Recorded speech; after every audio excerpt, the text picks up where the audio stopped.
ವೃಕ್ಷಾಸನವನ್ನು ಕೊಟ್ಟಿದ್ದೆ. ಅರ್ಘ್ಯಾದಿಗಳನ್ನು ಪಾದಕ್ಕೆ ಕೊಟ್ಟ ಹಾಗಾಯಿತು.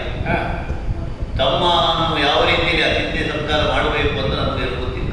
ಅದರ ನಿರೀಕ್ಷೆಯೂ ನೀವು ಮಾಡುವುದಿಲ್ಲ ಅಂತ ಚೆನ್ನಾಗಿ ನಿಮಗೆ ಗೊತ್ತಿದ್ದದ್ದು ಸಾಕು.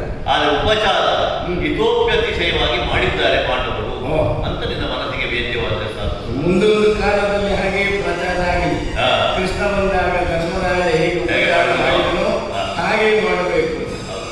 ಅದರಂದ್ರೆ ಕೇವಲ ಕಾಟಾಚಾರಕ್ಕೆ ಮಾಡುವಂಥದ್ದಲ್ಲ, ಹೃದಯ ತುಂಬಿ ಮಾಡುವಂಥದ್ದು. ಸ್ವೀಕಾರ ಮಾಡಿದ್ದೇವೆ, ಉಚಿತ ಆಸನವನ್ನು ಕೊಟ್ಟಿದ್ದೇವೆ. ಪಾಂಡವರ ಇವರು ಕೈ ಮುಗಿದು ನಿನ್ನ ಸನ್ನಿಧಾನದಲ್ಲಿ ಯಾಕಂದ್ರೆ ವಯಸ್ಸಿನ ನನಗೆ ಕಿರಿಯರಿರ್ಬೋದು.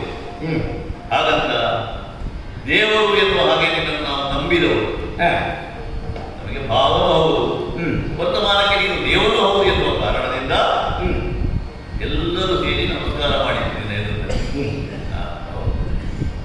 ವಿಷಯ ಈಗ ನಗು ಯಾಕೆ ಅಂತ ಗೊತ್ತಾಗಿಲ್ಲ.